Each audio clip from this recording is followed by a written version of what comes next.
Grimes, Andrew. This is Canadian Starships. Welcome to this live stream tonight.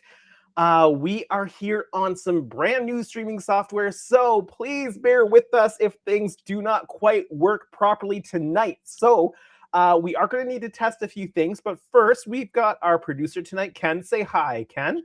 Hello, everyone. Ken can hear me, so hopefully that means everybody else can hear me, but let us know that you can hear myself and Ken by leaving a message in the chat, because we don't know if you can hear us properly or not. So let us know, please. Leaving a message in the chat. Tonight, we've got Doug Smith here saying, hello, fellows. Well, welcome, Doug Smith. Welcome, Doug. Welcome, Doug. We've got Jody here saying, hi, Doug. And AK's here saying, I am over here at YouTube now. Nice. Let's see. And Doug Smith says, I recommended your group to one of my other modeling groups. I hope you get some subs out of it. Well, thank you so much. The HTM group or my channel, or what were you meaning there? Let's see. YouTube lag is about 20 seconds behind Restream. We can hear you just fine. Okay, that's good to know. We might be doing some R&D here tonight, just to be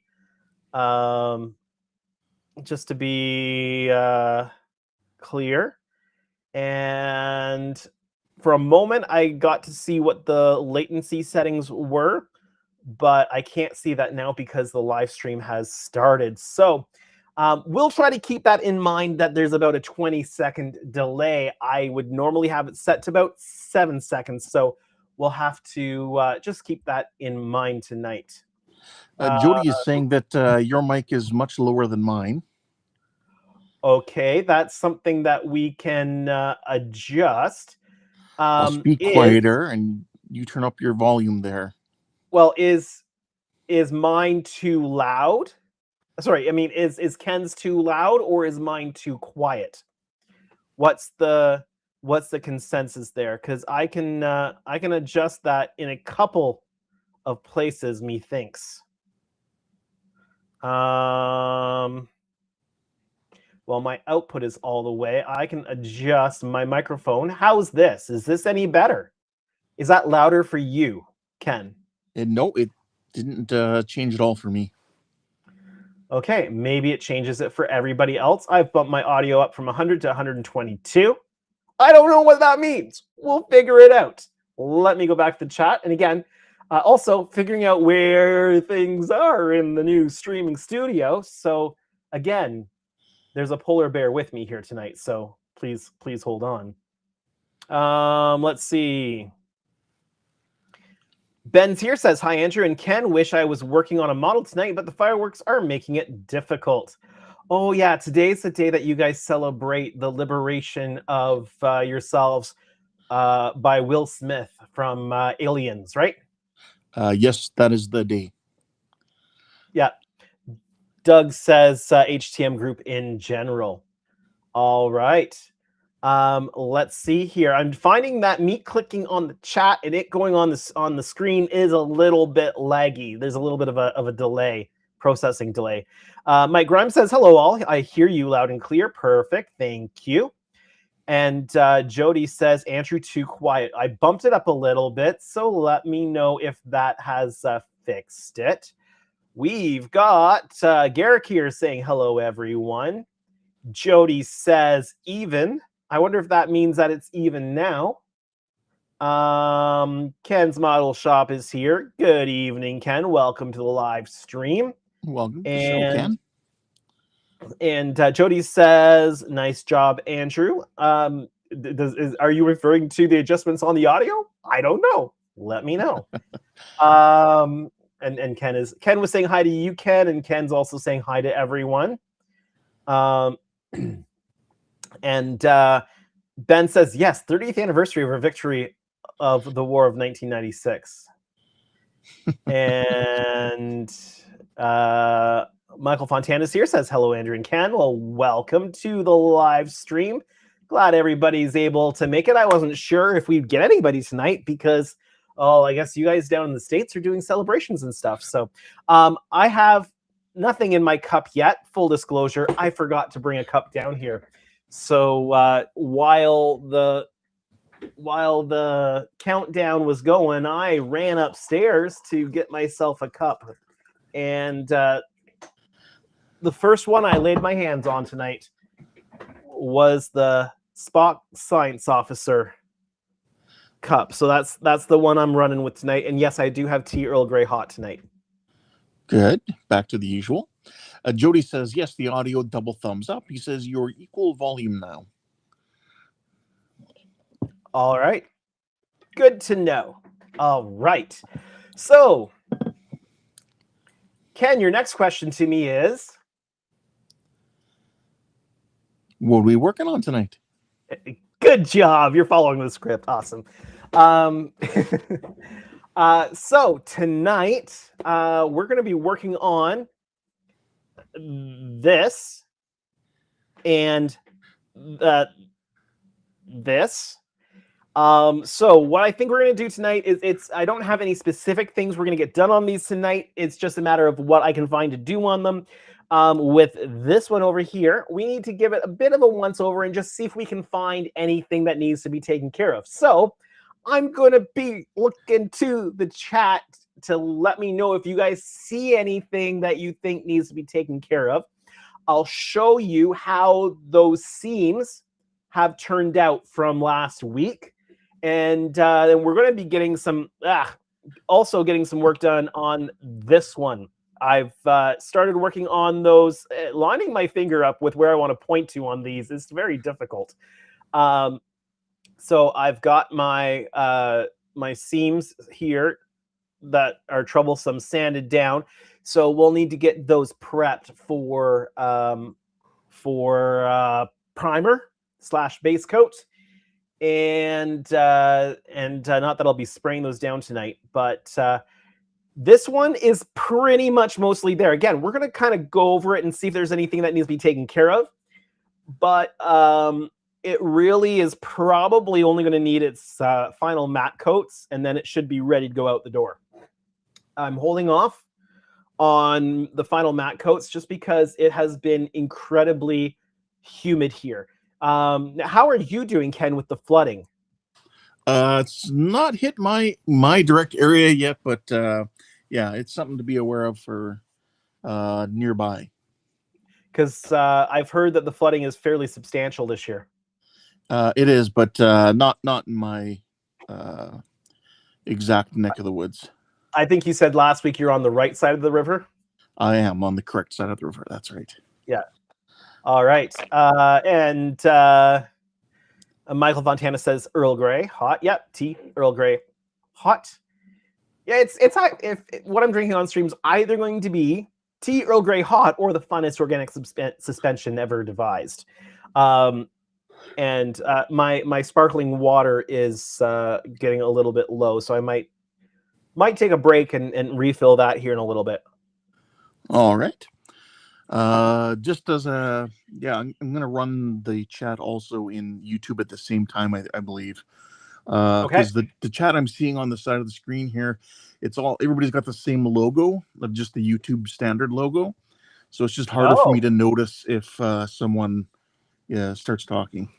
That's interesting, because I see everybody's personal logos. For example, I see Captain Kirk, which tells me Ken's Model Shop has just commented saying, Andrew, I picked up a Cricut Maker 4. I'm impressed on all the types of materials it can cut. Still experimenting with the Cricut. Awesome. Definitely a tool that you want to have in the shop. It will allow you to do a lot of different things. So, also with this software, I cannot see. I see you showed up as an R. So I think that's AK kind of still in the background a little bit. Okay. Because I think you just typed into the chat. I am seeing different logos in Restream as well. So it must be as a guest you don't see, which seems really weird. Seems very strange. But we'll figure things out. AK, if you want to, you can jump in on the conversation as well. You don't have to hide out in the background. It's fun having multiple people to talk to. You're okay with talking to AK, Okay, right? I'm not hiding. I want to play around with both sides, so to give feedback on how things are working. Yeah, because AK is, in case you didn't know, AK was here in the background the whole time. He was here the whole time. But we were looking at how things were working just before the stream. So, because this is my very first time running a solo stream. We ran an HTM stream last night using it, but it seemed to go okay. But just learning the weird, unique issues that come around with different softwares. So, all right, I am going to. Actually, I can show you something else I've been working on. Do you want to see something else I've been working on? Yes, please. Okay. Let me go get the other thing I've been working on. And because I've had some times where I didn't set up the camera above. I'm gonna have to set up my above camera here. So, Jody's saying that he was having issues last night.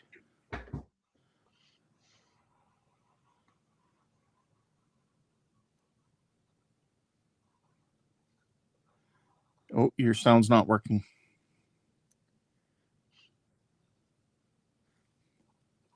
Did you accidentally hit the mute on your mic on your shirt?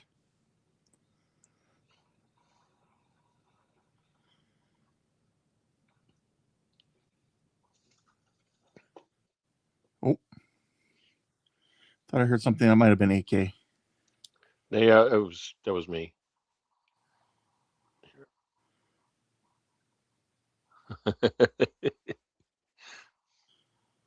Oh, new technology. Yeah. Oh, you should be able to hear me right now. Ah, there you go. There you go. Why can't you hear? That's really weird. Well, we can hear you well now. Yeah, because I switched over to my microphone and not my streaming software. I'm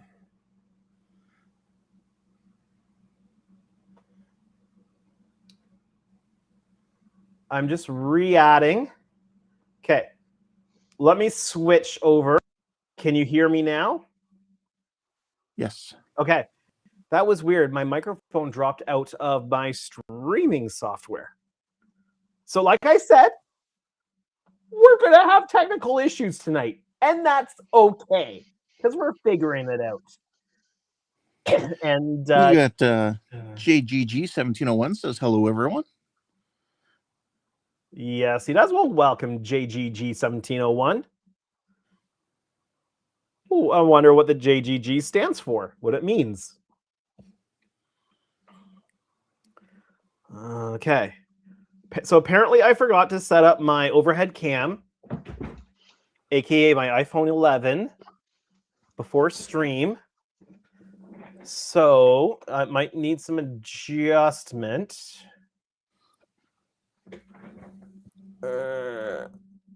Some minor adjustments. And maybe a crop in a little bit. Please stand by while we commit. Please stand by while we complete your long-distance call. To avoid this message, please dial 1 in front of a 10-digit long-distance number. Thank you. All right. So. He says it's his initials. Okay. Very cool. I pulled this apart on the HTM live stream. This was fully built, and that is very bad. Here, let's see if I can make this look a little bit better. Oh, his name is Jonathan Gregory Gallant. Welcome to the show, Jonathan. I will completely forget your name. He says It's a Jim free, GG. It's So a free service I provide. I was saying I will forget your name. It is a free service I provide. Oh, sorry, I guess that was Jody who said Jonathan Gregory Gallant. And JGG says Jim GG. He says close enough. Okay, let's see if this is any better. So this was fully built, and it was wired up for the Arduino, but it had like the post was crammed full of wires down here, and that was no good. And as you might be aware, I am now fairly partial to using the inner light system. Yes. So I opened this up, and I've torn out the electronics because there were a ridiculous number of lines coming into this. I'm going to grab a roll of paint. Sorry, did I just say a roll of paint? You sure did. A roll of tape, kind of to cradle this. Why don't I throw my face cam up here too? That way I can cradle this on here. And if you want, you can take off the comment. Oh, right. Again, a service I provide. Okay, so we're going to find the power wires here. And we're going to connect positive. At least we're going to try to. These wires are so thin.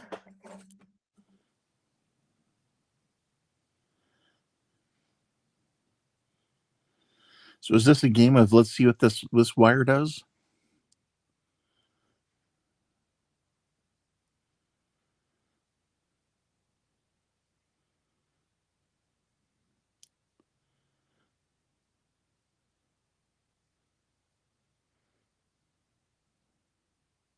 If you're talking, we can't hear you.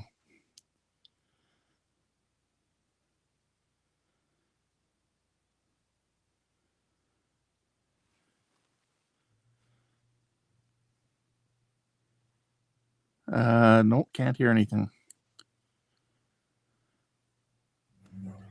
So my streaming software keeps dropping out my microphone. I'm actually going to, again, because you can hear me now, right?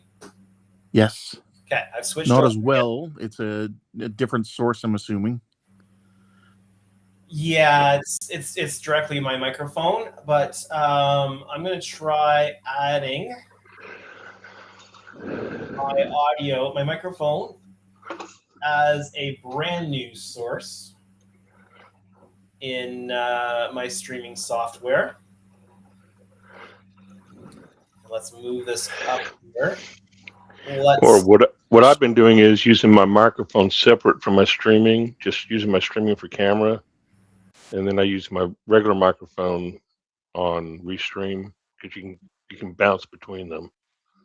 Yeah, and I might. Can you hear me now? Yeah, oh, much better. Yeah, that sounds really good. So what I might have to do, so I've instead of trying to just connect the instance of my microphone in my streaming software, I've blown that away and I put a brand new instance in. So hopefully that will do the trick. Again, we're learning. Jody smart. says Andrew needs some of those guitar blocks like I have. Okay, so all things being equal,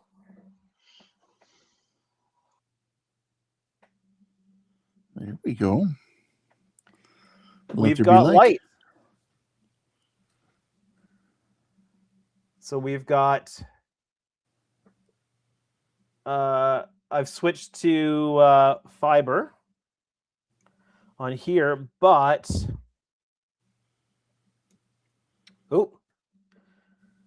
again, the hookup to power is quite finicky here.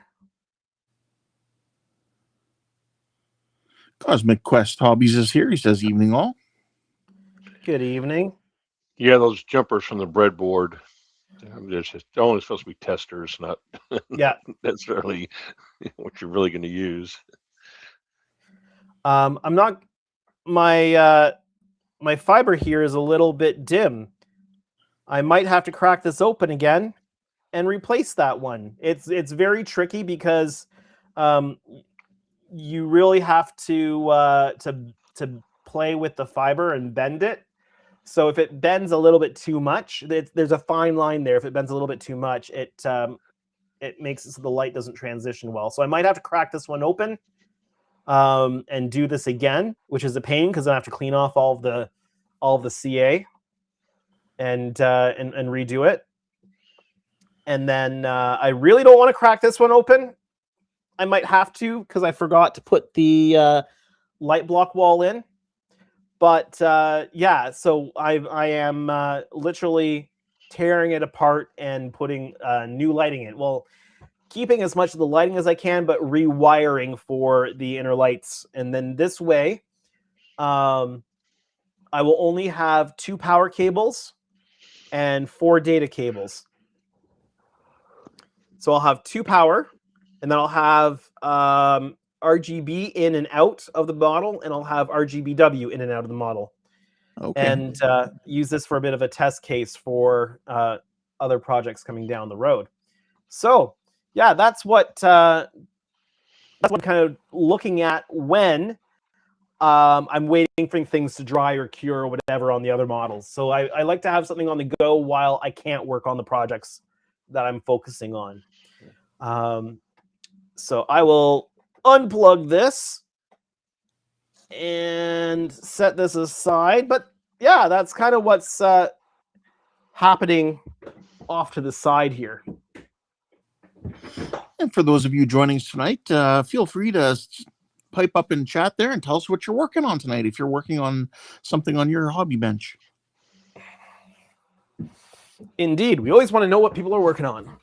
All right, let's go back to full screen here for a moment. And we'll have some viewer participation going on here. So let's get this lovely lady here moved. And you can see it getting moved in real time on screen.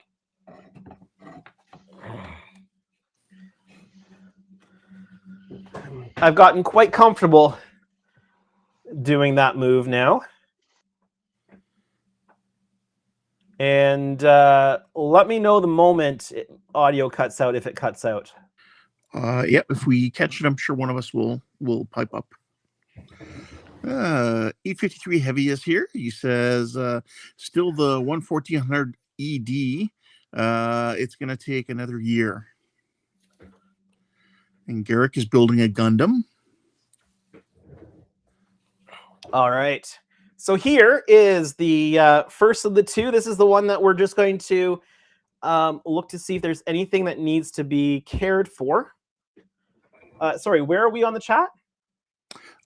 Garrick had just said that he's building a Gundam.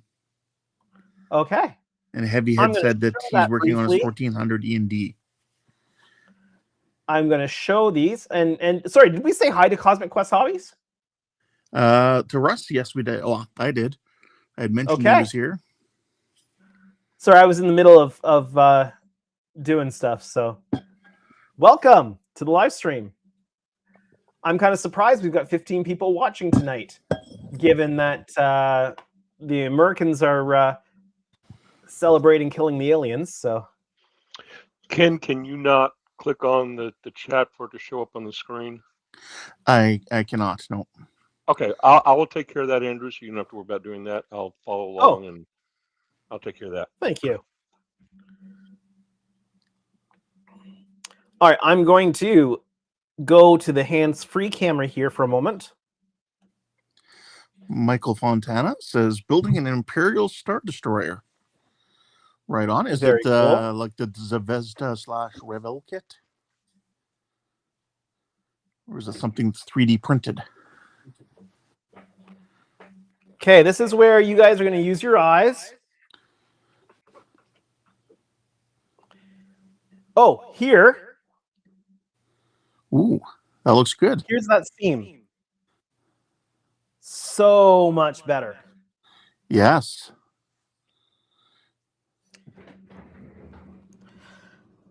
I could probably add a little bit more paint here just to clean this up a little bit more.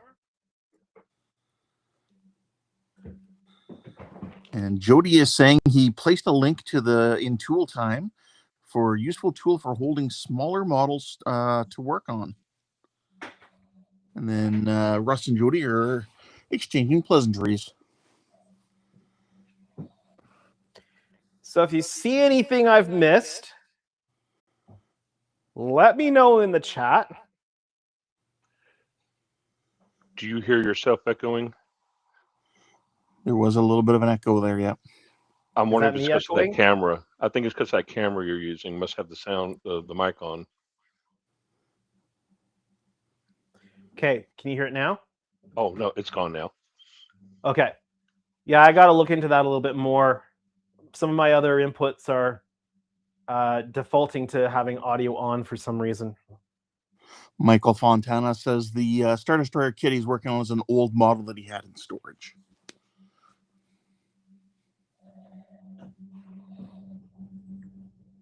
Here's the other side of the... That cleaned up amazing. It's I'm really happy with that. So I know I've got to... I need to do a little bit of cleanup on the intercooler. Let me get the camera in here. The intercooler there. But I think I'll touch that up with a brush. Right.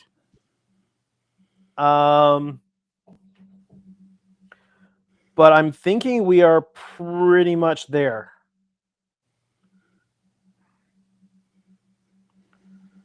I'm going to rely on my screen over there to show me what I'm looking at, because I can't see the screen on the camera when I've got it underneath here. Heavy says 2 Americans in this house are old enough that where we stay inside on the 4th. Oh, you froze there for a second, but you're good. Yeah. Michael Fontana says, it looks good. I'm just an amateur. Doug says, beautiful work. Jody says, I did notice a problem on your back wall at the top right. There's an empty space that needs a vinyl picture on glass. For a moment there, I was thinking he was saying that he caught an issue with the model. Well, I was thinking when you say bear with me, you need a little teddy bear in a Starfleet shirt sitting up in that open spot right beside the boxes, right above where those pictures are. Yeah. Wearing a red shirt? Yep. So then you can say bear with me, and then you'll have a bear in the background.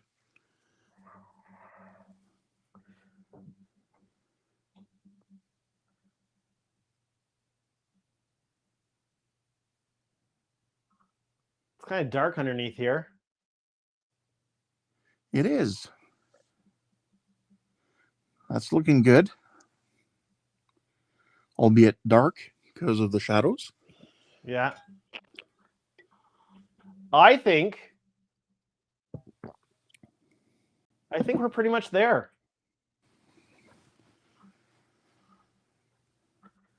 So let me get a paintbrush and some paint.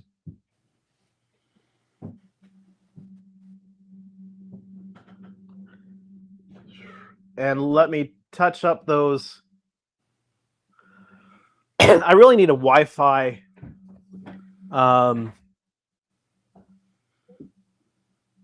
system out here. Mike Grimes has a question for you. He says, Andrew, when you tape the chiller grills with the small slivers, did you spray clear over the tape before you laid down the copper paint? I did. Yes, I did. A matte clear, because the main reason why I did that was because those clear parts are very glossy in the way that they've been made, and I wanted the paint to adhere to it. So I used the matte coat essentially as a bit of an adhesion promoter, so that the copper paint would have a better surface to be applied to. Did I get that on screen? Well, it's on screen now. So, I don't need to get it on screen. No. There's somebody in the background doing that for me. Yep. I forgot. Your sound keeps going a little Jody, garbled every now and then. a little garbled now and then. Just like when you started talking there, it did it again. A little now and then. Yep, exactly. Okay. Jody says, Andrew, I've been watching the show through lately, and I've seen scenes that look far more model-y than that ship. I saw a shot of the of the camera kind of from this angle, looking at the secondary hull here. And there's a few shots where you can see that terrible seam that was on the 4-foot model coming right down here. And they built it quickly and did not fix it. So the only thing I'm really seeing on this that I need to care for are those yellow intercoolers. Doug says, that's so far out of my league, I'm just sitting here in awe, Andrew. And Jody says, also, audio is ahead of video. Audio is ahead of video? Is audio ahead of video for you too? I'll take a look. Not on Restream. Yeah, not on Restream is looking fine. These are all issues we are working through. I am a beta tester tonight, folks. I am a beta tester tonight. That's what's going on here. Oh, you're a major.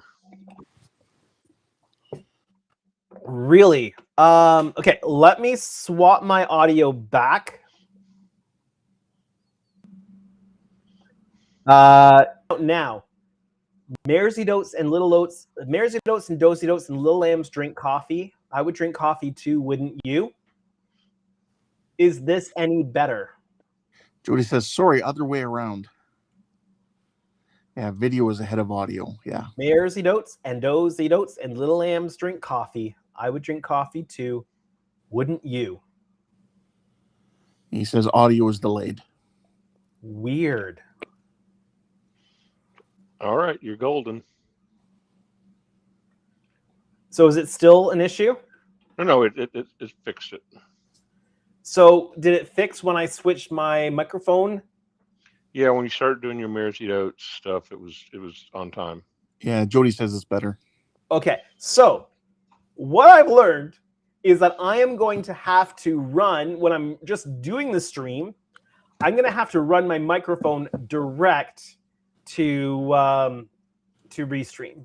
And then if I want to play a video through, because we're having issues with videos right now, playing videos, then what I will have to do is play video. I'll have to switch audio inputs and play video through my through that. Here, I'm going to test something. Okay, so let's go back, and all my audio is gone. I mean, all my video is gone. Your video is gone. It's just a black screen now. Oh, there we go. There we go. Sorry, I don't know what happened there. Well, Ricardo's here. Ricardo says, hello, Andrew, Ken, and AK, and everyone else here. Happy 4th of July to all our American friends. And 853 Heavy is here as well, says, figured out the userful is a company name, but what is the R for in 2011 R? So I don't know what the R means. It's but it's something meaningful for the client. So yeah, let's see what I'm going to do. Oh, Howard's here. And he's referring to the pictures of the ship, I would imagine. Well, and you did have the black screen as well when he says it's a black hole video. Yeah. Jody says, my comments come in long after you take an action. It's like controlling a Mars rover. Yeah. It seems like it's about 20 seconds now as opposed to the old 7 seconds. Yeah, and I can't seem to... yeah,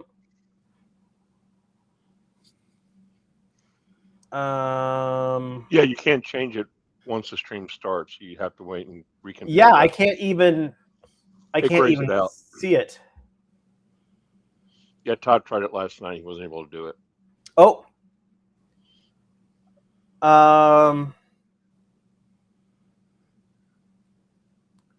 So I was able to change it, but that might only change for people coming back into the stream. Now, the next question I have is because where we are in time, did you want to do a commercial break?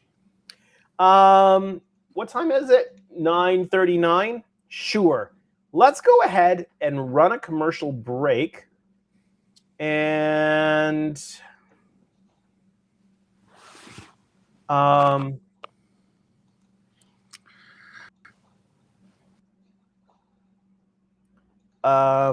one moment, please. One moment, please. I got myself deep into the live stream studio settings, and I couldn't get myself out. Yeah. So if you're new to this, if you're new to my live stream, what we do is we don't like to let YouTube automatically run ads because they do it way too much.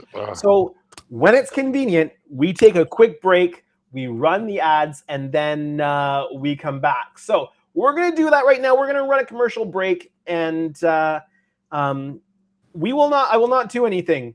I mean, I haven't really done anything important yet the whole stream. But let's get an ad out of the way. I'm gonna run upstairs and grab some water, and while I do that, you guys can keep the chat occupied, and I'm gonna run some Starship footage here. So let's run that commercial break, and here you go. Just like Jody says, roll that beautiful Starship footage.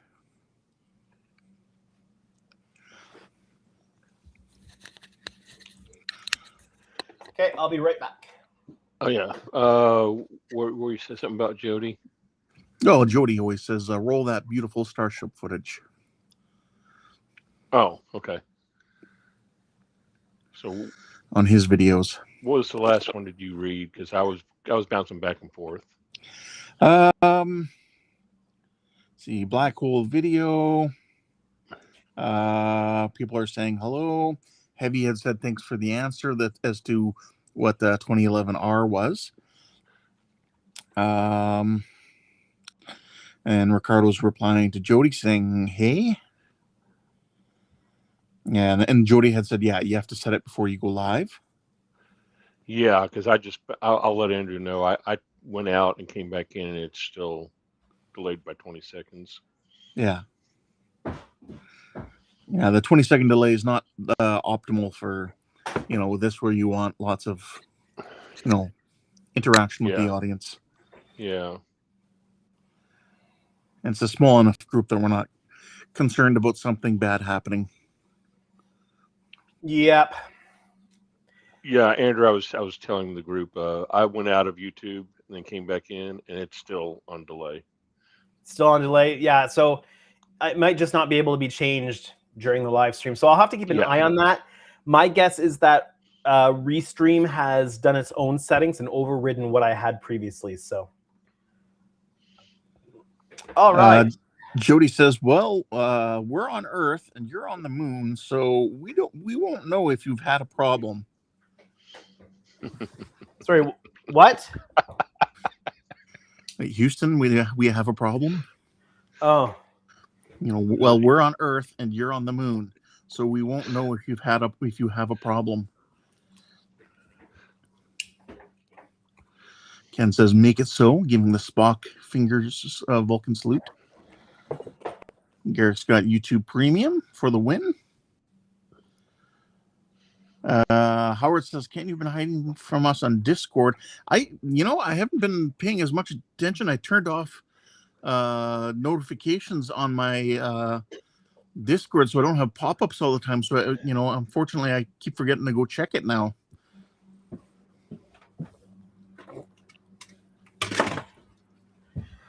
Jody says, "I did not receive ads." Go ahead. I always have the Discord notifications turned off because even when if you have them running, even if you don't have Discord running, it still makes the noise all the time. Yes. Yeah. If it didn't make the noise, I'd just leave it on, but it makes the noise, and so I will not leave that on. Yep. Which is why there's a lot of things I don't notice on Discord, because I don't see Discord unless I deliberately go to look at it, right? Yes. Jody says, "I think I'm going through withdrawal."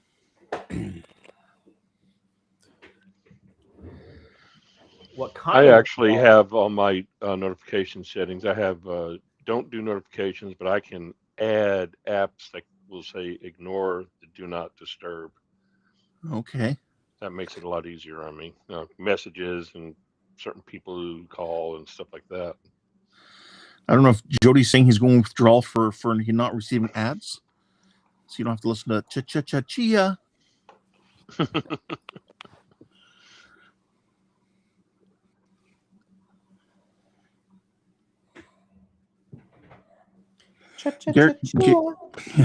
Garrick says you can mute the channel in Discord and it won't make the noise. Okay, good to know. But I spend a lot of time on my iPad, and it's always popping up, just even the dialogue popping up on the screen while you're trying to watch a movie or other stuff. And there's usually not enough important stuff going on that I need to, see it all the time. So I just have it switched where I have to actually physically go in and look. Nice view of your head and back. Well, you can see he's still got his full head of hair. He's not thinning out. Like, did I forget to switch the cameras? No, it's just because I've got the face cam on. We can go with another ad jingle. Clap on, clap off. The clapper. I've fallen and I can't get up.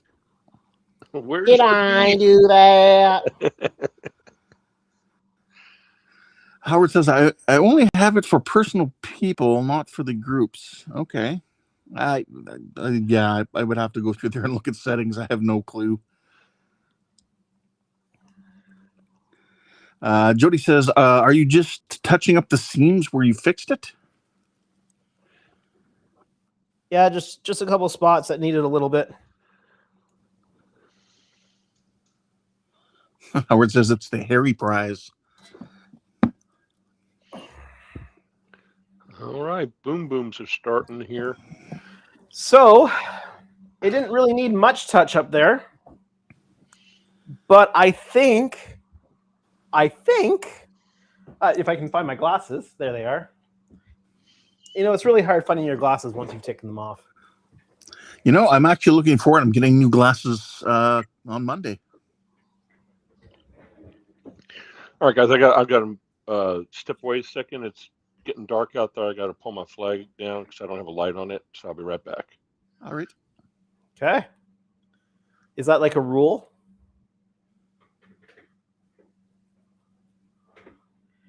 Is that like a flag rule? We'll have to ask him when he comes back.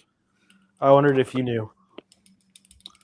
Well, you know, through stuff I did, like with the military stuff, you'd always take it down at sunset, and you know, you'd go up sunrise, basically. Yeah.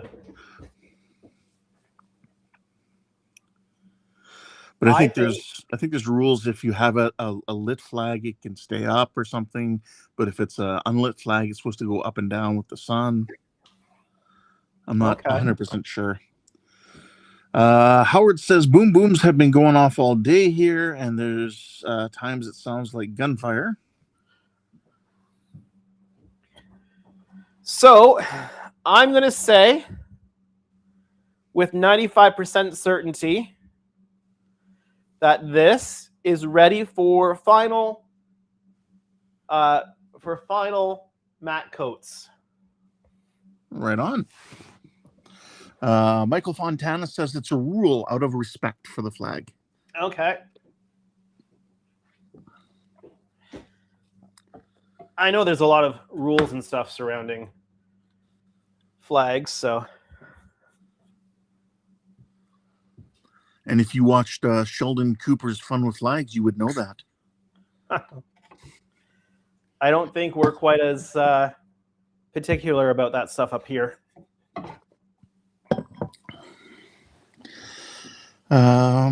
Let's see here. Howard says, yes, if you have an American flag up, it needs to be lit if it's up and taken down if no light on it. Also, never to touch the ground or be soiled. Yeah. Yes. Okay. Yeah. Same here in Canada for never touching the ground, that sort of thing. For bases, military bases and stuff like that, I think it's the same thing with if it has a light on. Like at the front gates of a base, it would be lit up, so it's up all the time. Whereas on the parade square, it goes up and down with the sun, basically. Ken says, I live in Ohio, and the fireworks will go until midnight. Till midnight. That seems like a lot. Well, what time is it in Ohio right now, Ken? Well, it would be 9:50 in Ohio right now because they're the same time zone as I am. Okay. I'm in the 8:50 time zone. Next wave, Faith is here, says, I know this is mainly a Star Trek channel. Well, it's mostly a Star Trek channel because that's just what I'm happening to be building right now. But have you ever done Star Wars stuff? And if so, what were they? And if not, would you consider it?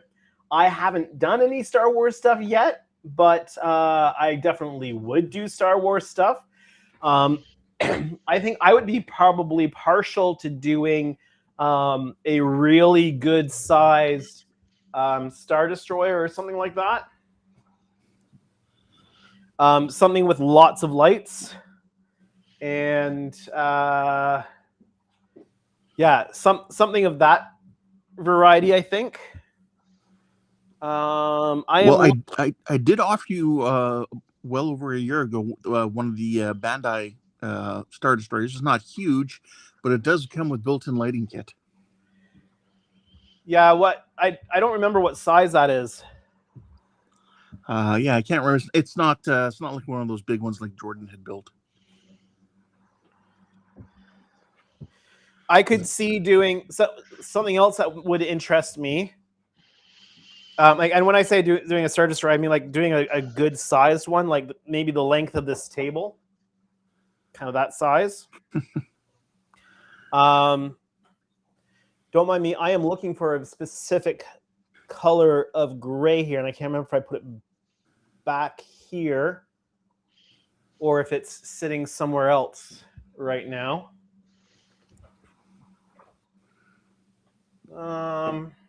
Howard saying, only time you burn a flag is if it's torn and no longer in good condition, usually taken to the local Veterans of Foreign Wars or to the military to be decommissioned. So I knew about the burning the flag when it's damaged thing. Yeah. because I've seen like groups that do that for people, and like where they've collected loads of flags and then they've burned them.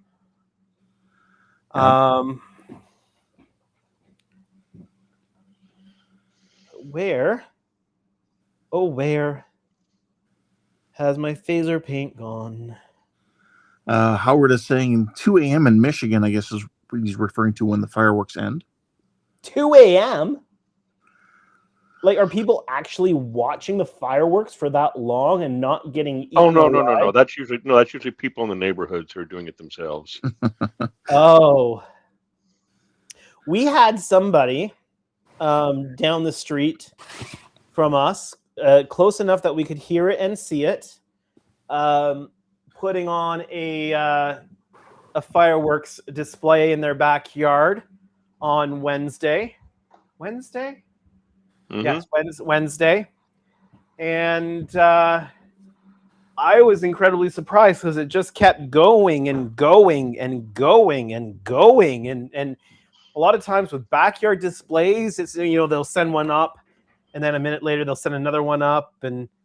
But this was like one right after the other for a significant amount of time. Like quite a significant display for somebody's backyard.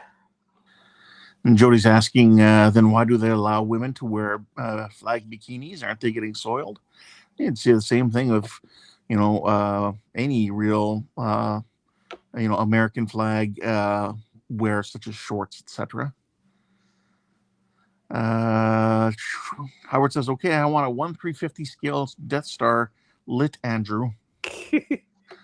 How long would a 1/350 Death beep, let me try that again. Okay, how long would a 1/350 Super Death Star be? It would be a really big ball. Now, do you want the Death Star or the Death Star 2? So I was about to say until I got distracted looking for this paint. What I was saying is I would be interested in doing a good size Star Destroyer, or a good size version 2 Death Star with all of the open side, because I think that's interesting. Power Ranger Donnie's here. He says, hello, Andrew and all, and happy 4th of July. Hope everyone is well on this 150th birthday of the United States of America. I think it's the 250, isn't it? There you go. Jody says 250th. Yeah, it's just a Saturday here. Yeah, it's just a Saturday. Ha! Found the paint. Yeah, Power Ranger Donnie says, great day to be here. A great day to be here on this Saturday after Canada Day. Ricardo says, there was a Super Star Destroyer in the dealer's room at Wonderfest, Andrew. Did you see it? Which one was the Super Star Destroyer? To be honest, Super Star Destroyer was like Darth Vader's one that was like so much larger than the other Star Destroyers. Yeah, I know it's larger, but I wouldn't necessarily know by looking which one was which. It's normally has a bluer tint to it for the body than the gray of the regular Star Destroyers. Okay. I remember seeing 2 Star Destroyers, and one was smaller, definitely had a blue tinge to it. The other one, I think, was a scratch build and had some beige and blue kind of paneling on it, which was kind of interesting. Howard says, I guess he's in reference to that those items of clothing says really not the real flag. Next Wave Faith says, I would love to see if you could challenge yourself to do a starship of any type of Star Wars, something extremely complicated that would make your mind go, Well, what in the Star Wars world would be super complicated? Anything in the Rebellion, I would say, because for you, complicated would be the weathering. Yeah. There's the one ship, and again, I'm showing my ignorance to the minutia of Star Wars here, but there's the one ship that had how do I describe it? It had like a lower prong that had like multiple things going down the front of it. I don't know how to describe it. Oh, I think that was from the second to the last movie. When they were episode 8. I think it was they were there dropping when the they bombs from them. No,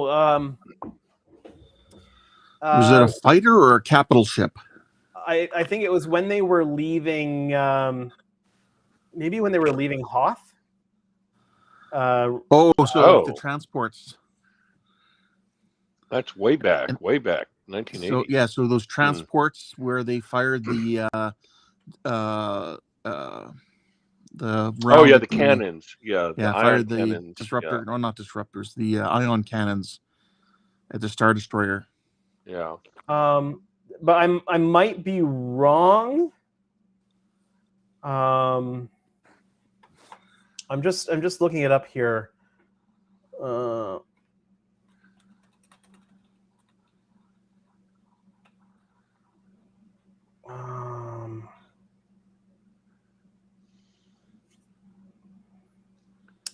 So the moment I see it, I will be able to show it, but my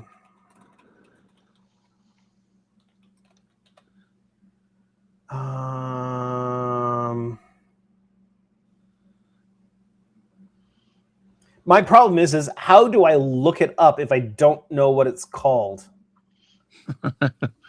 Just type in ships leaving Hoth and see if that's one. I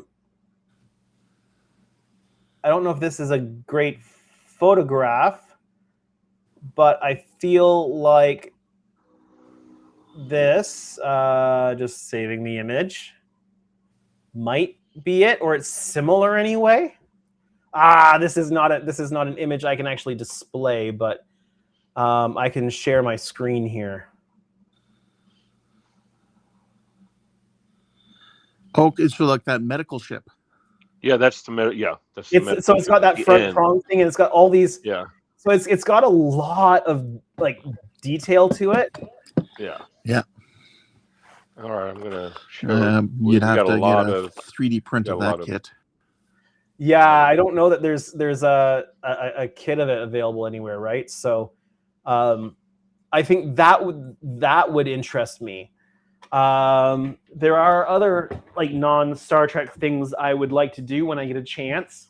I mean, I've got a copy of the Orville here. That would be fun to do.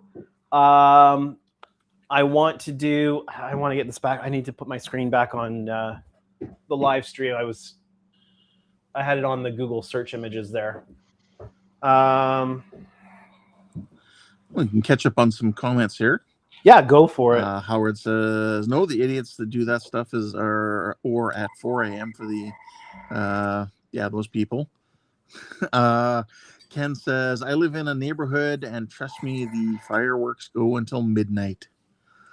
And then we have AI viewers stream Boo, whatever that is. Jody says a 350 scale Death Star would be the size of the Sky Dome.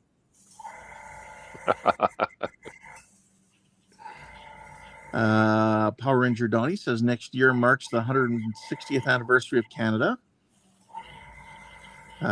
Ben's Builds says, if you're talking about the big Star Destroyer at Wonderfest, I'm pretty sure it was modified to Randy Cooper model. Let's see here. Garrick says the Super Star Destroyer was the one that crashed into the Death Star in Jedi. Went in like a knife stabbing. Yep. Howard says, okay, Andrew, 350 Death Star would be a 1/350 scale of 160 kilometers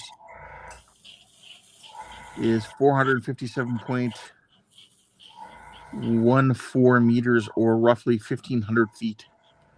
Jody says, yep, the size of the Sky Dome. Andrew says, Ben says, Andrew, are you talking about the Nebulon B leaving Hoth? And then we discovered, no, it was the medical frigate, like Doug said. And Ben says, yep, that's the Nebulon B. Okay. Yeah, there's a scene of it leaving Hoth as well at the beginning. Restream IO. I've received 100 messages today with Restream chat. Okay, that's nice. Shark Ricardo says, Andrew, I sent you a picture of the Super Star Destroyer on Discord. Howard says there's a brick MOC of the ships. Steve Martin's here. He says, evening, I built the Super Star Destroyer Executor. It was on display in the contest room at Wonderfest. Yeah, was yours the one? Oh, which one was it? Because there were a couple of them, and sorry, my ignorance to the minutia. I mean, I could tell you the exact difference between any Federation starship, but so if you check out the Discord there, Ricardo sent you a picture. And Steve saying hello to everybody. Garrick says Gambody sells STLs for the Nebulon B. So if you could get someone to print it for you, you could have yourself a model of that ship. And Steve says, I built a custom version of the Death Star. Jody says it's the one with all the blue. Okay. Sorry. Let's see. Looking for the chat. Nebulon B. No, he said he sent you the picture of the Star Destroyer. Yeah, he sent you the picture of the Star Destroyer. Yeah. No, I get that. But you're recording Nebulon B to get a model of it? Okay.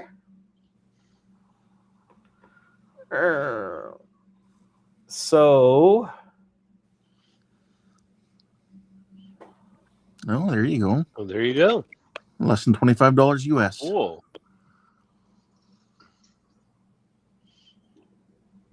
I haven't messed with any of that yet. Is that a good price for a set of files?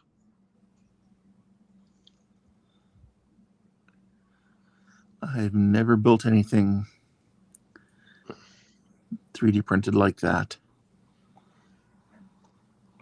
So Ken's Model Shop says, I have 2 kits from AMT Death Stars, and they're not detailed at all. Not sure of the scale.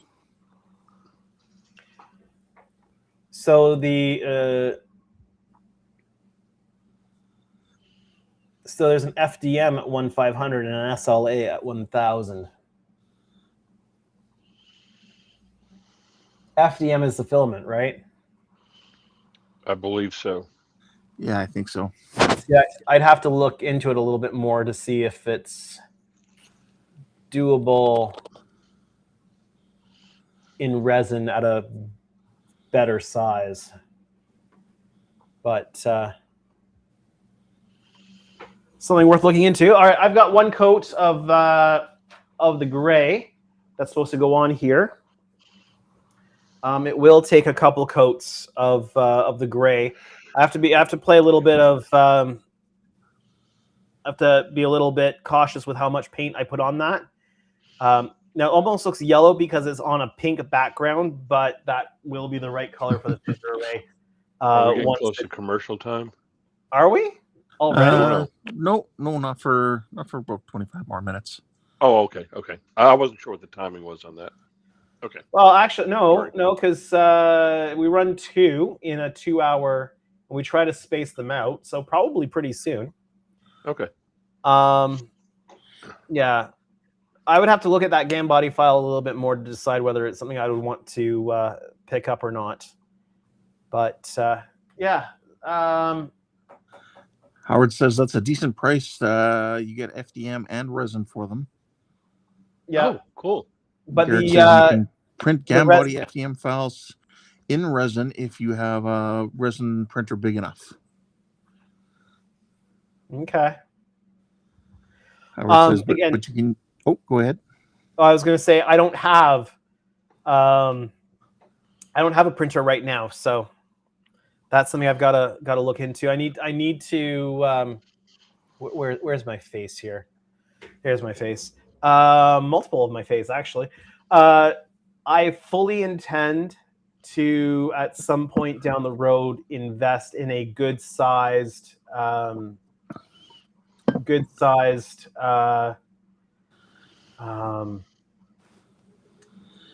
printer. Yeah, sorry, I'm just. Apparently, I wasn't friends with Ricardo yet on Discord, and there was a friend request coming there. So. How could you not? Again, I don't look at Discord very often. I don't look at Discord very often, but I do fully intend. The reality is I'm going to have to get into resin 3D printing, and I'm going to have to invest in a good quality, large-sized resin 3D printer. I just don't have the funds to be able to do that right now. I need to get a lot of projects off the bench before I can look at doing that. So, Howard says, but you can use FDM STL for resin if they fit on your resin plate. Yeah, I want resin printing. I have no interest in in filament because of the quality of the prints that they actually produce off of those. Apparently, I'm speaking with an accent now. Ricardo says the ship you're talking about that was leaving Hoth is the GR-75 transport ship. Yeah, so something like that would interest me. I do have Gambody files for. I need to clean my airbrush here. I do have the Gambody files for a couple of Stargate ships. So I have the Daedalus class Stargate ship, and I also have Destiny. So I've got files for both of those. Nice, because the doing the Daedalus really interests me. So that's definitely something I will do when I get a chance to. Next Wave Faith says your followers and subscribers could help you with the money. I'm almost certain people can donate and help you out get what you need. Yeah, I mean, sometimes people. Howard. And then you've been dashed. Hold on. No, I'm not going to run it because I haven't previewed it. I don't know which version of the dashed video it is, so I'm not running. Okay. Yeah. Because there's a couple different versions. But he says that's what Donnie did for his Orville. He used the FDM STLs because it's usually a bigger size, but you can scale them. Okay. And then, of course, he did his dash thing, saying, here's a drop in the bucket for your next printer. Well, thank you, Howard. It's greatly appreciated. All right. What do I have left to do on the on this one before I can gloss coat it and get decals on? What I still have left to do on it is first I need to find my cleaning kit here. because I threw the cleaner in the cleaning kit.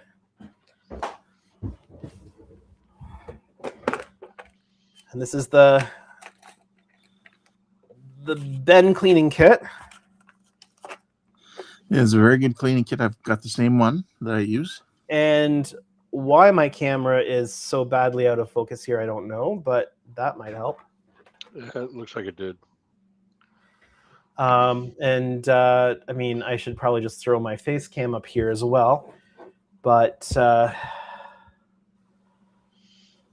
well, even though neither one of you are frequent shoppers on Discord, could someone please post that kit? I'm going to be getting back into Airbrush here very, very soon, and if there's a good cleaning kit, I'd like to have it.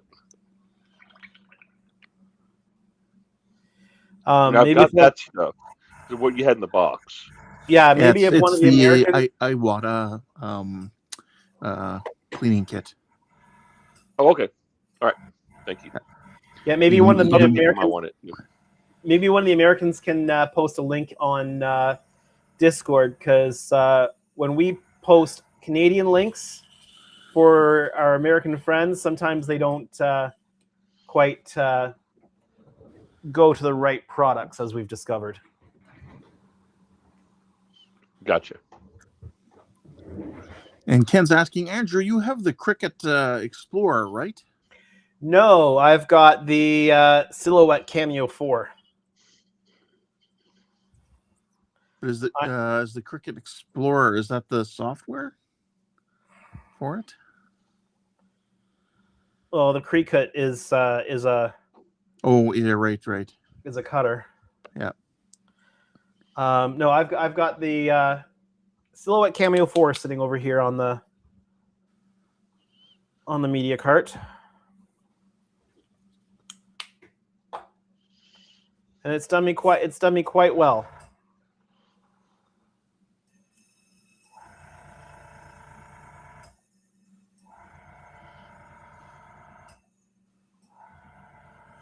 I've never used a Cricut before. I wonder if the files would be, easily converted between the two formats.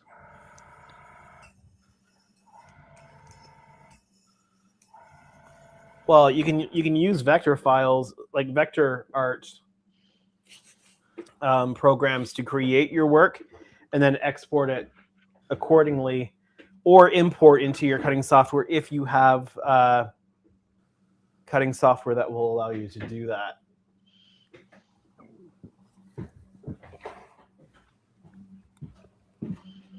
He says, okay, thank you.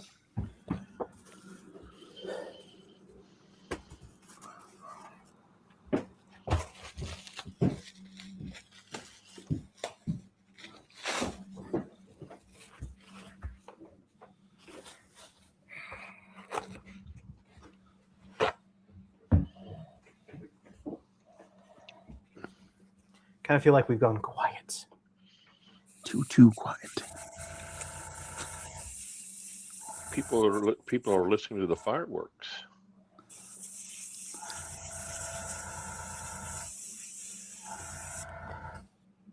I could do some more jingles. We've had a lot of natural fireworks around here lately.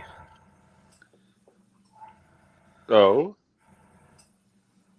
I've had a lot of storms going through.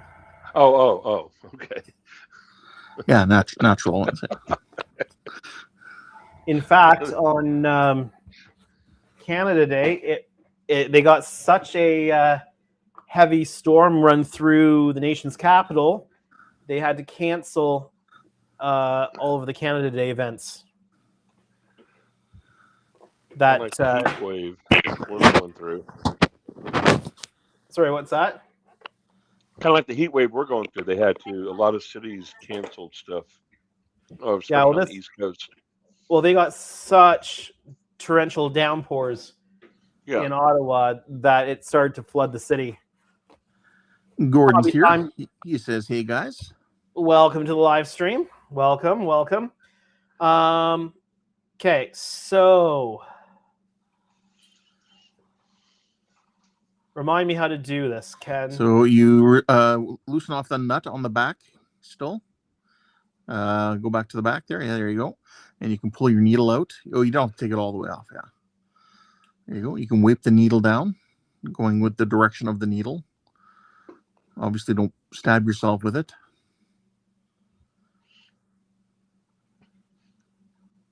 I'm still learning this airbrush.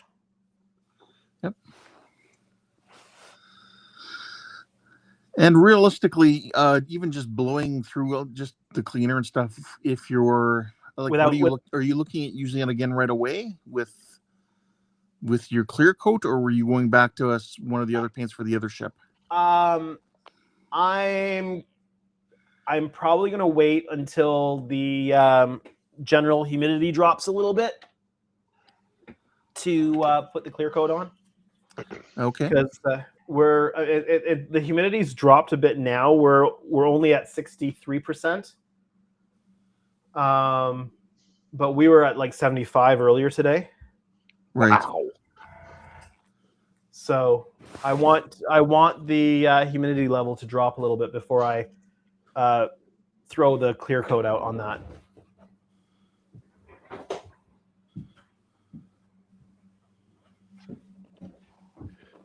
I remember back, we're talking over 30 years ago when I was using airbrushing.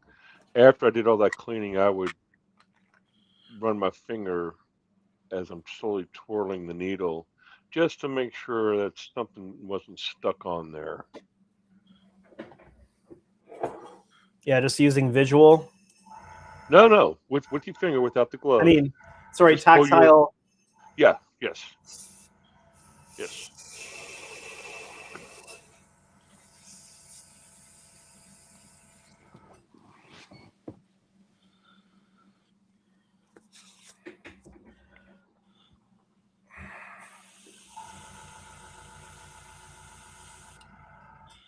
Yeah, you probably didn't need to put that much cleaner in there to blow that through. Nothing's going through without the needle in it right now. It should. If you blow air, it should go straight through. Because the needle is just what restricts it from coming out until you pull the needle back. Exactly. Yeah, strange. Where'd I put the cleaning kit? Cleaning kit. It's over there. In stereo, we're available. Yeah. Is it live or is it Memorex? One of your jingles. So if you're going to pull off that needle, and you're going to want to dump that color cup into something, yeah. Already on it.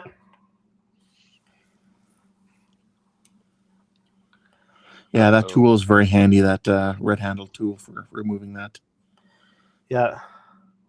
You can use it to remove it all the way. Yeah, probably the best thing about the kit, honestly. Oh, yeah, because I only have a little wrench. Yeah. You get the wrench, but that's an aftermarket tool, and it's very much worth it for, a couple of bucks that it costs. Sure. I'm glad you're showing this, Andrew. There's probably some people out there who still aren't airbrushing yet and get to see some of the fun of and the proper way of doing things. Well, pulling apart your airbrush for the first time is one of the most daunting things you can do. Because you're always afraid about taking the wrong thing apart, with those things, everything that can be taken off can be put back on. Right. Like I will at least once a year, if not every 6 months, take my airbrush, strip it like right down to every single part that I can, and then I put it all in the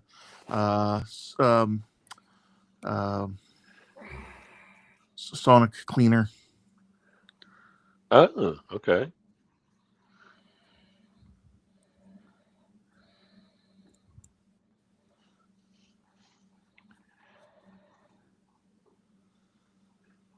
And then you can try to run a pipe cleaner up that way if it's dirty. You should have got the pipe cleaners in the pipe cleaners in the kit. Yeah, last time we looked at this, I didn't have the cleaning kit. And I usually give it just a slight curve to the pipe cleaner, so it goes up into the color cup, not back against. Yeah, exactly. I don't want to go back in towards where the needle comes through, because that's where all the seals are, and I don't want to deform them. Yeah, no, I wanted to give this a little bit of a better cleaning because it was spattering a little bit. Also, you should have got the little gum brushes as well that are in there. And those are those the metal ones? As well. These are disposable ones that are actually for your teeth. I gotcha. Yeah, those you can get them I've seen them at the drugstore, and I think even at the grocery store. In the dental aisle or whatever. Oh, see, I ordered a little kit, little cleaning kit that uses metal brushes. Yeah, and you can use those ones. There's like ones that come on a key ring of like different sizes. Exactly. That one's just fine too. But these are just disposable ones they throw in this cleaning kit. Okay. So yeah.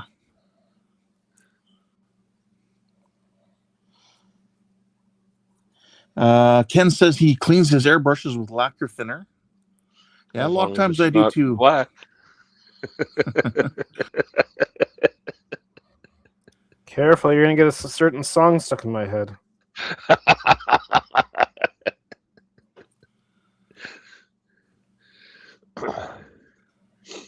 That's interesting, using a lacquer to do that.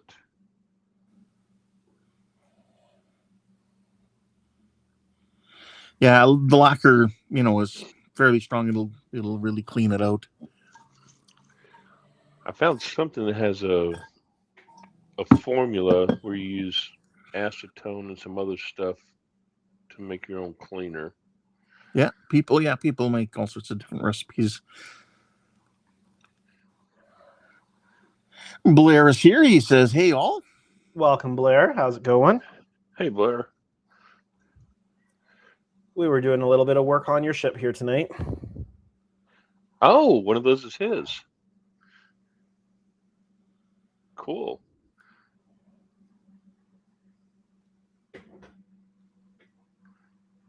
Well, I don't know that we did it directly on it, but your phaser strips are sitting back there, with getting their light color coat on them.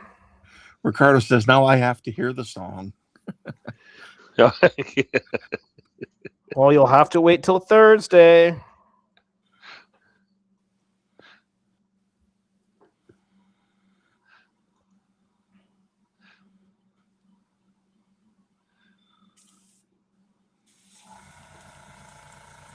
Yeah, and with that airbrush there, I've been using mine for 12 years at least, and I did have to replace the seals once, and that was it. You had to what? Replace the seals just once. Is that an Iwata? Yeah. The HPCS. Or no, HPCS. So what I've got left to do on Blair's is I have to. It's this one right here. I've got to put the yellow on the intercoolers. I've got to touch up the paint now on those seams. So Blair, I was showing this earlier, but if you remember how those nacelle, so the seams on the front of the nacelles looked at Wonderfest, and how unhappy I was with those. Let me just switch over to mobile camera here. Mobile camera.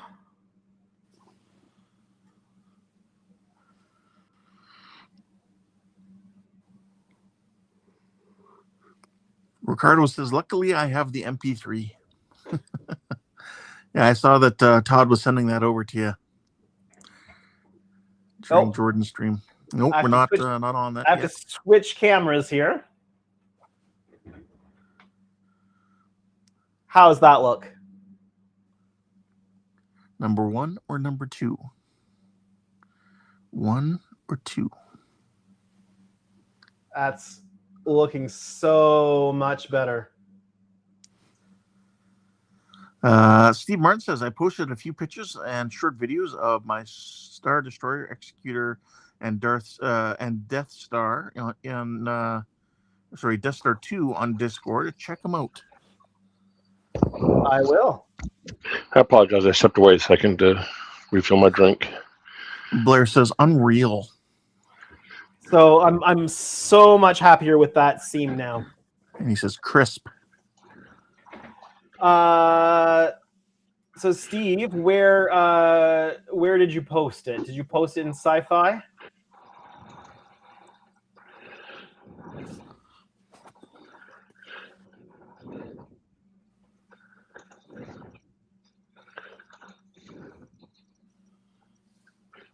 Okay. So it's got blue. It's got blue in the middle. Very cool. And Steve says, outstanding. Are you like the farmers? You're outstanding in your field? Yeah. Farmers really know their stuff. They're always outstanding in their field. Yeah.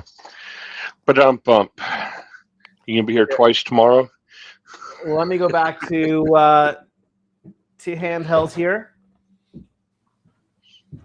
And so I've done the same treatment here on yours, and this is one of the seams that had a gap that I had missed. So we're just fixing that, filling that in. This is second coat of gap filler here, and so when I reprime / base coat this section will get done at the same time. Same over here. That's being done, and that small gap's being filled. Once that's done, we're going to get phaser strips on.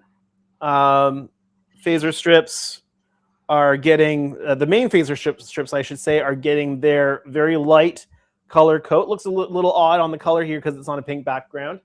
So those will go on. The other ones will go on all over the ship.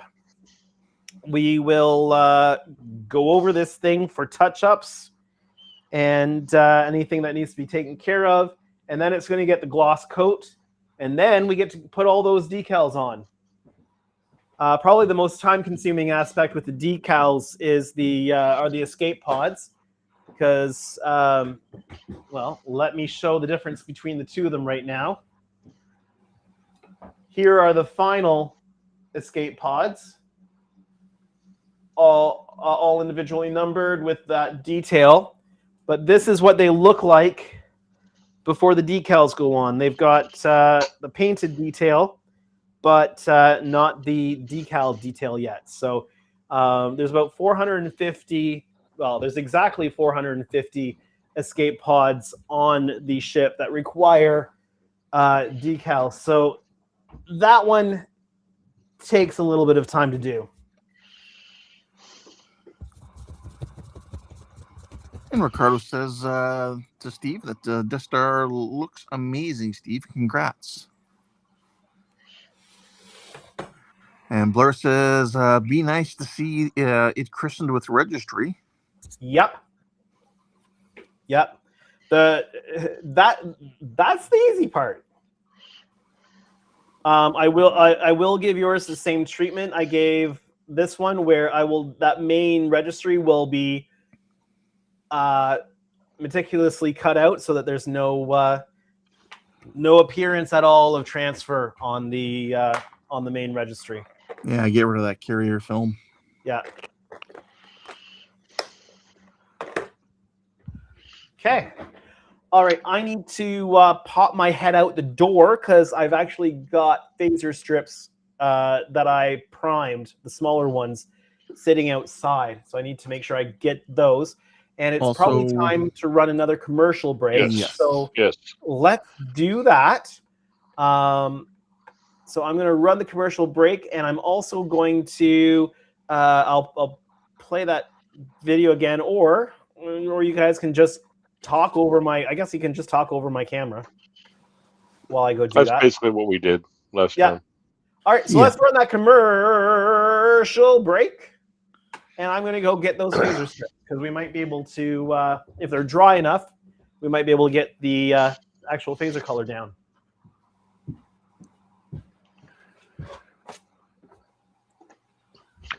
Well, once again, that was great stuff on the airbrushing and some of the little tips on what to use, and I'm sure there's a lot of people out there who haven't even started trying that yet. Give them some insight. Oh yeah, the airbrush. Once you start doing it, it's almost gets harder to go back to the paint brushing.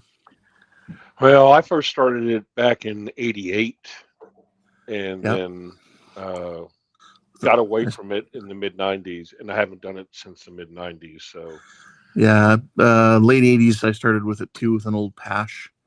Or Pache, yes, that's the one I had exactly. Yeah. Yes.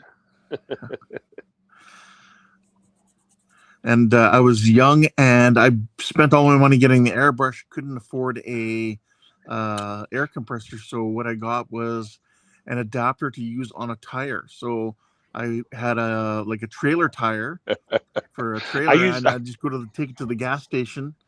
Fill it up. I used a nebulizer. There you go. I'd fill up the tire and then put it under my desk and connect the air hose to that, and then spray that way. So I got the fun of dealing with the pulsation and trying to learn how to use it properly. Yeah, that's what. And they used to be really bad, even just the single stroke, no tank air compression. So they always recommended doing the tank in system. So I've gone back to a tank system, and I wouldn't go back. Oh, this is always scary to watch. Yes. This is routine for me around here now. I know. Still. Blair says, but she's got the right name. Now you remember that. You hear?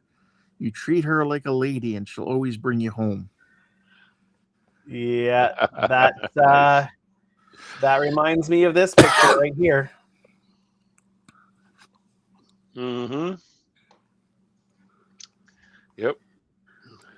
Fine words of wisdom from McCoy. Garrick says, my first airbrush was the cheap Testors one that had the air can. You could never get it to work. Is that the one that came in the wooden box? Because I've still got that wooden box somewhere with that airbrush as well.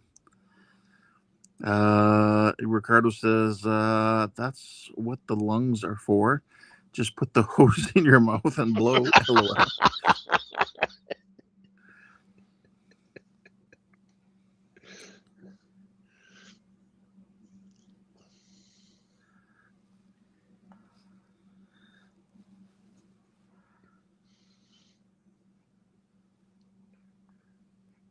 There, get my face out of the way a little bit more. All right. That might help.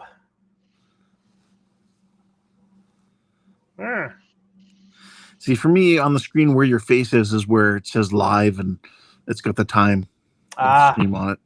So, okay. I don't think I can move those. There's definitely a difference between guest and the other one. Yeah.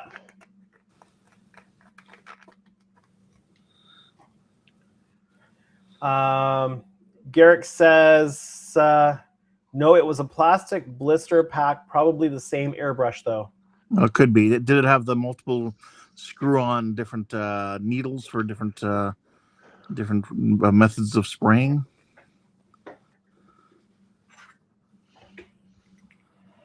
But I do remember mine came with the attachment for a can of air, and I think I still might even have one of those cans of air sitting around too.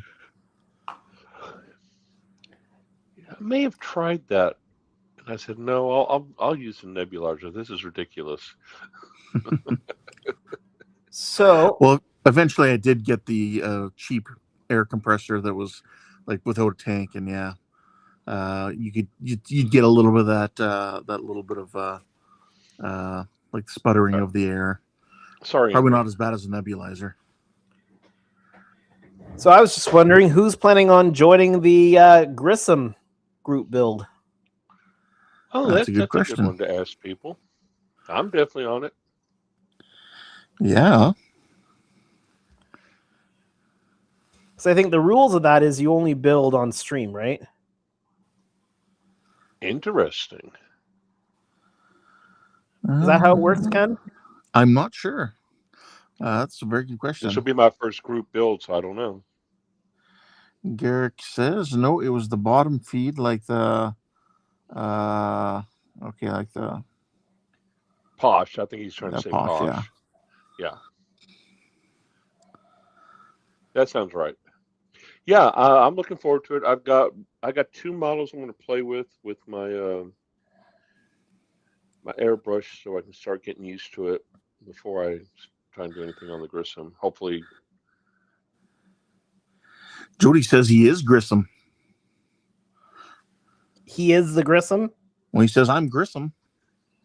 So that's who. So Jody is who Kirk was talking to. Grissom, this is Enterprise calling. Come in, please.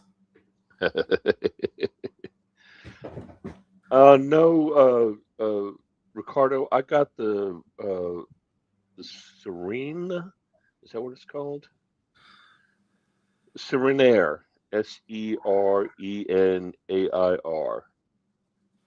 from Gallery. It'll handle 2 brushes. It's 35 decibels, has a fan. So we'll see. I have to check in my basement here after the stream because I think Garrick stole my Grissom kit because he's saying everything he's got there is exact same stuff I've got in my box. Oh, what does he got? Grissom Aztec dummy masks, a HobbyLink International lighting board. So all the same things I have. Although I do have a couple pieces of extra. I think I have some extra Lake Monster detail parts as well. Jared, do you have a webcam or a phone? You can use that as a camera if you want to join that way. You don't have to have a lot of fancy equipment. But we are limited to 10 people, so it may be one of those where if we got too many, we'll have to pull people in and out when we're doing it. But your cell phone's good enough as a camera if you can connect it to your computer.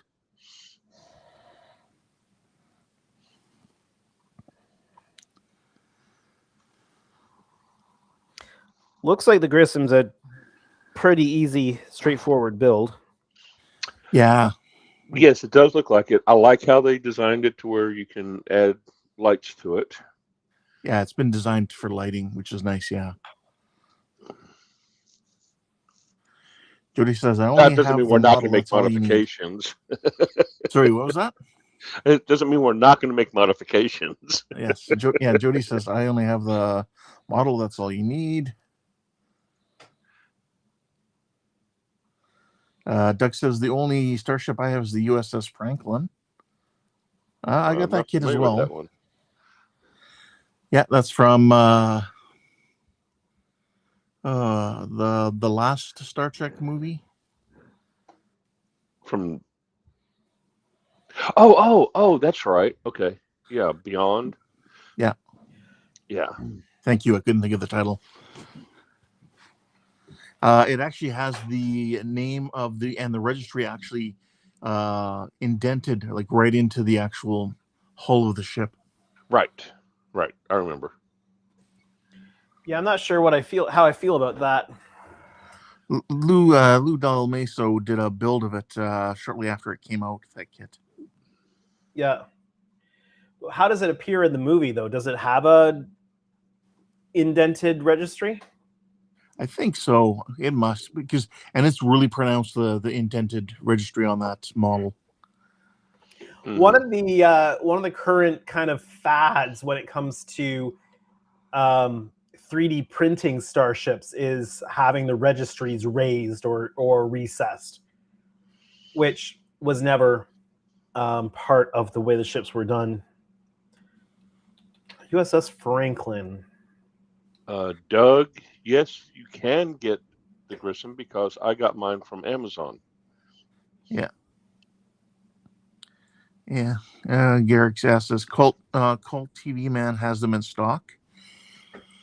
I'm going to check my local hobby store as well. They might have it in stock. I know that's where I got mine from, and I thought they had some more in stock, but I could be wrong. Yeah, I think I paid $50 for mine off of Amazon. I got it in a day or two, something like that.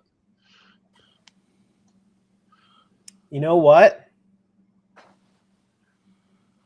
So if I is this a picture I can actually save? Cool, Doug. It is. Where did it save? That's the next question.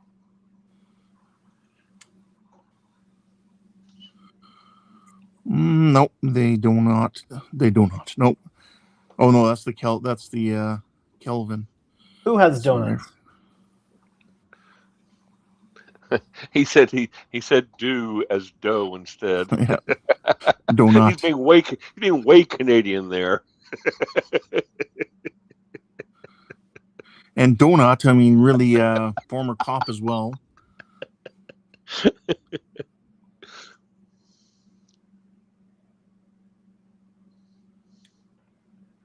Okay, where did it save it? Saved it in pictures. I'm just going to throw this picture in. Part of the live stream is doing modeling. Part of this live stream is just talking. Is it here? Yes, it's here. Let me throw this in here. Let me throw this up on screen. So from what I can tell, it's not recessed. You're right. It is not. This is a screenshot from the show, and it's just on the surface. That looks that looks like a decal basically. Yeah. Yeah. So whereas the model kit is definitely recessed in. It must have been something they did so people would buy it. Could be. Yeah, and it's by a different model making company as well. It's not your standard, not model Lights making company. AMT or something like that. Yeah, it's not by them. It's by Mobius Models. Mobius. Well, they're kind of standard now. Yeah. I'm pretty sure I have the Franklin kit here. But so based on this, if I ever get around to building it, I will be filling that in and making that level with the surface. Right. And Todd is here. He says, "Happy 4th, everyone." Good evening. Happy Saturday. We missed one from Garrick. Yes. BobMat343 Designs makes decals for all the GAM body size Trek ships. I have a few, and they're very nice. Cool. All right. Oh. Well, I'm going to. I think what my next order of business is going to be on this is painting the sensor trench on the saucer.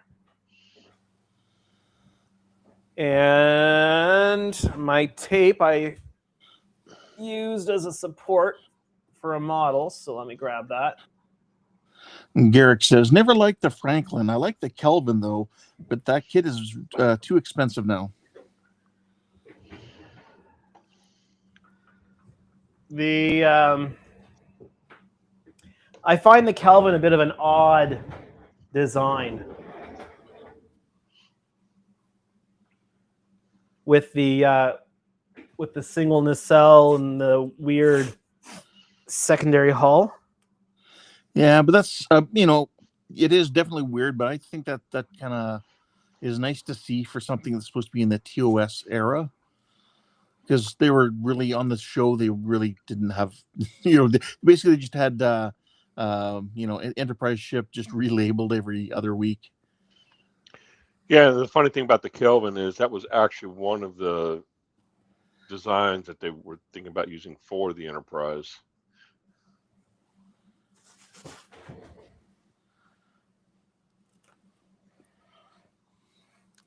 So I'm just masking off the sensor rim here because I want to throw in a bit of a lighter gray.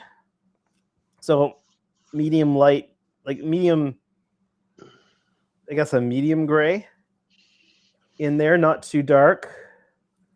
And then with that being on there and the decal placed in the sensor rim, it really kind of brings that all together. Garrick, yeah, you're correct. They did. Garrick says, didn't a lot of the fastest Star Trek ships have single nacelles? Yeah, there was like the Larson and the, I think it was the Larson was one of them. There's a few. One with a nacelle to the bottom. One more like has like the saucer, like the Enterprise, almost like a saucer, like the Reliant, but the back end's built up a little bit more, and instead of 2 nacelles going down, it has 1 nacelle coming up, almost like a shark fin. I used to have all those Star Trek books from FASA. I think you can find a lot of their artwork online still. Wow, I completely forgot about those. So, Todd, if you're wondering, the reason I'm on here as well is sadly Ken can't mark the chats as he's reading them along. So I've joined in and doing it, and Andrew thought it would be a cool idea to have more than one person joining in the talks tonight. So that's what we're trying out. So, Todd, I did discover a problem. I know. You're excited to hear about Restream problems, but so I've got my intro and outro set up as scenes, but it forces my camera as a picture-in-picture on those, and I don't want that. And I can't seem to figure out how to fix that. So it doesn't put my camera in the bottom right-hand corner while I'm waiting for the countdown while I'm getting ready for the live stream and the countdown's on and people could see how I'm getting ready for the live stream, etc. So yeah, but I get to enjoy that sometimes. Yeah. So many times I've seen you playing air drums or that sort of thing.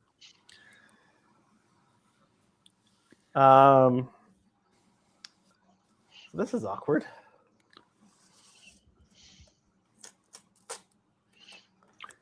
So my barbecue is a success today. I cooked for 30 people. Nice. I did hamburgers and hot dogs on a griddle, on a Blackstone griddle. My daughter got a griddle instead of a charcoal grill like I told her to get. Ooh. Well, those Blackstones are expensive, though. It was nice because those things cooked up fast and cooked up well. Todd asks, does the layout store with a scene? I have no idea. I could not find any options to remove the picture-in-picture. And also, Todd, we're on a 20-second delay, I think.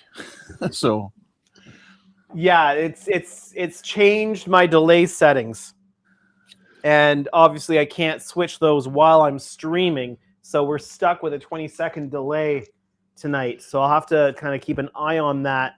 Probably once Restream creates the stream. Oh, and you know what? I should check.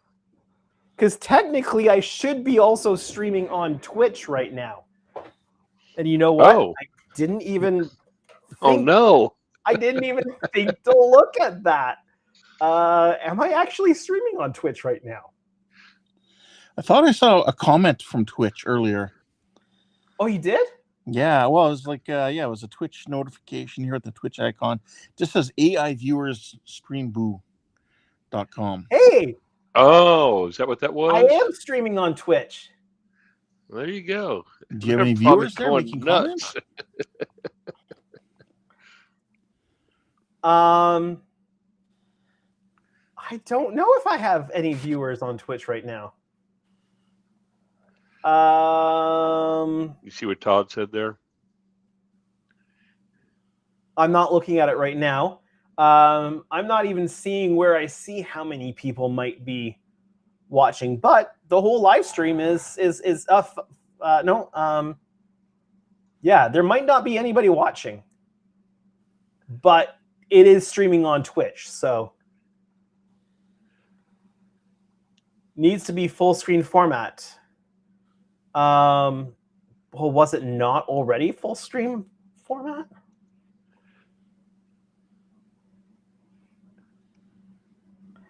You can create a default stream profile, supersede supposedly in YouTube Live to make it stick with Ultra.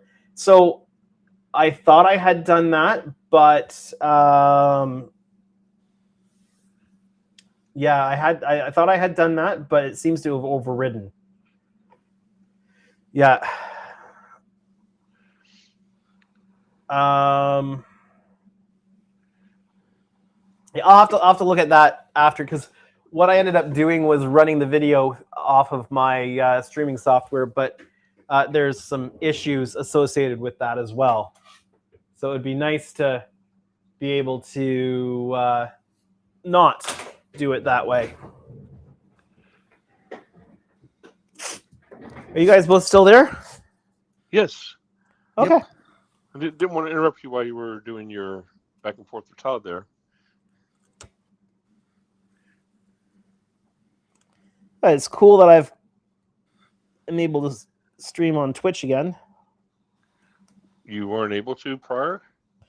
Well, I didn't want to take up a stream destination on StreamYard. Ah, okay. So at least with this layout, we should be notified if someone's watching in Twitch and commenting. Ooh. Should. If someone commented from Twitch, I don't know, how would we know where they're commenting from? Well, we got that Twitch icon that I have. Like for me, remember, I'm not seeing people's icons. I'm just seeing that they're YouTube users. And then I saw the one with the AI viewers, streamboo.com, is from somebody here on Twitch. So I see that as a... Todd, I'll answer that question for you, Andrew. Todd was asking if you changed it after scheduling, but before going live. Yeah, he was trying to make those changes after he'd already scheduled it. Well, I didn't realize that there was a low late. I mean, that there was a lot of latency until after I'd already gone live. So.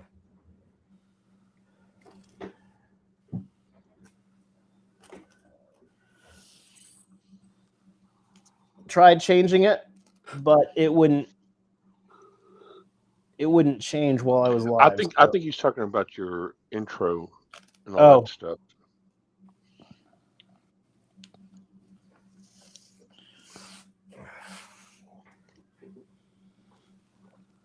And we'll know in 20 seconds or so if that's what he was talking about.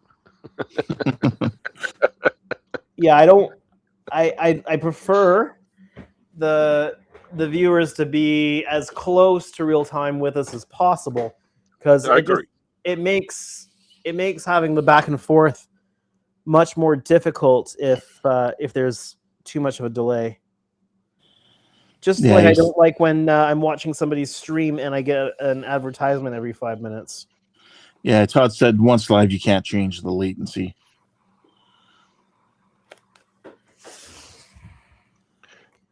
And I realized we discovered that, Todd, last night, and Andrew may have already left when we discovered that.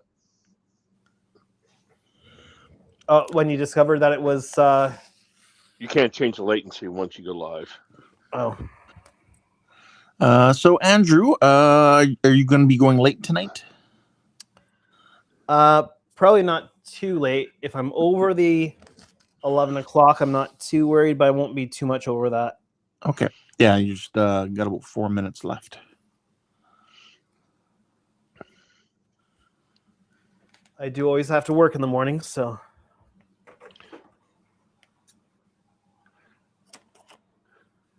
Yeah, I always thought it was kind of interesting when I found out you do your streams on Saturday night, knowing that you have your main gig on Sunday mornings.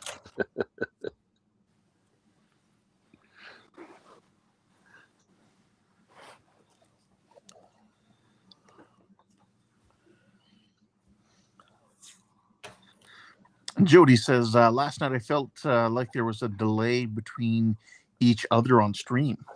Yeah, that was It really felt like that, Jody.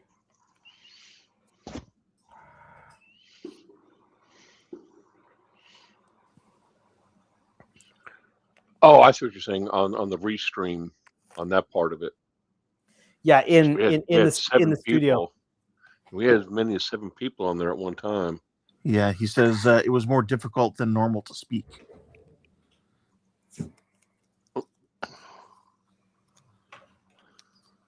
Well, what you ended up having is multiple people ending up speaking over each other because people didn't know people were trying to speak. Yeah.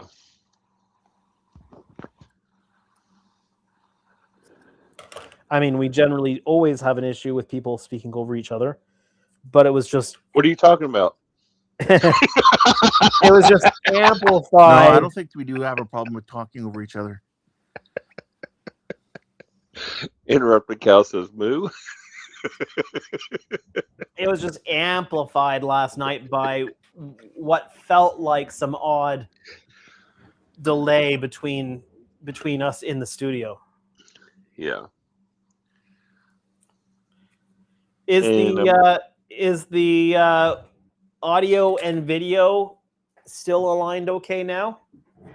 I apologize. I haven't checked it out. Hold on a second. I will check it out. Well, I'm asking the chat just as much as asking you guys. So yeah, it looks good for us.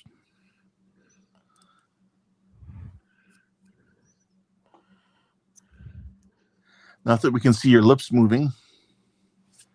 Oh right, yeah. I'm not facing camera here. But I could hear your fingers on the sticky tape when you're taking them off your tape off your fingers. Well, sadly, it's hard to tell because we can't see your face while you're talking right now. Yeah, we were just discussing that. I can't tell if it's. It seems like it was all right based on what you were saying right when I switched over.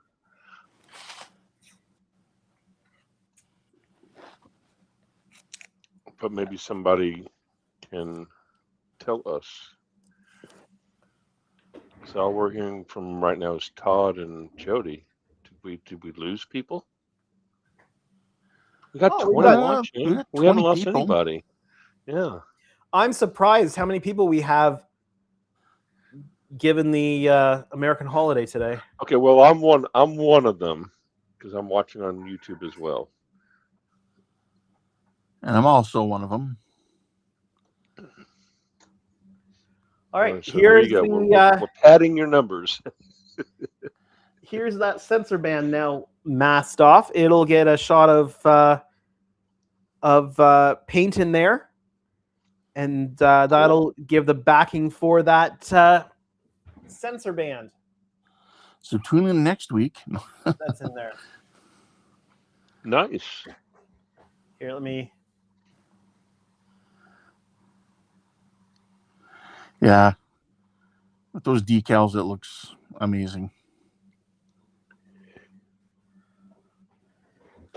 So that's... I'm going to have to go back to your streams when you first started this so I can see how you were doing all the wiring and everything on this.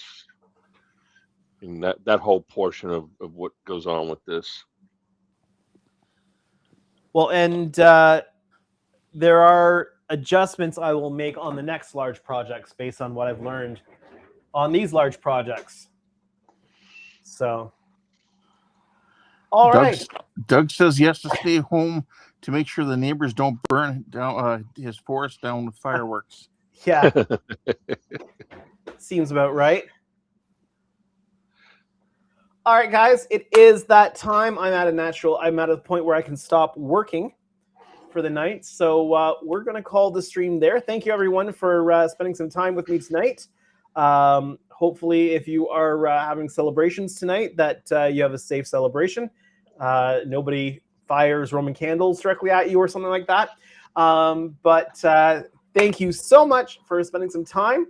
Thank you to Ken and AK for keeping me company tonight. It's been great to have you guys on board. And the scroll. Oh, yeah, sure. It's under captions. It's under captions. That's why I couldn't find it the other night. So we have multiple people streaming for Hobby Time Modelers. Sunday is an HTM group thing. Monday is Dawn's Modeling Desk. Tuesday is Brick and Spruce with Keith, and 9 p.m. is Pit Stain Hobbies with Ian. On Thursdays, we've got Aligning the Stars with Jordan. Friday nights is the HTM group. And then that brings us right back here on Saturday night with Canadian Starships. So that is your HTM Hobby Time Modelers group schedule for all the people who are part of the group who have live streams that you will not want to miss. So make sure that you hit those up and hide. There we go. And I'm going to have to do my outro tonight from my streaming software. So we're going to mute our mics here in a moment. And we're going to send you off with, let me just switch here.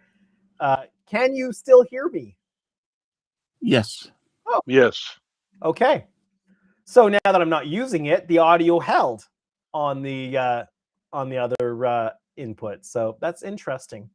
All right. So thank you so much for joining me tonight. If you've enjoyed the live stream, make sure you hit that like button. If you're new to my channel or you haven't done so yet, you can hit the subscribe button today. That will make me very happy if you do. But for now, my name is Andrew. This is Canadian Starships. Your producers tonight have been Ken and AK. Have a great night, everyone. Good night.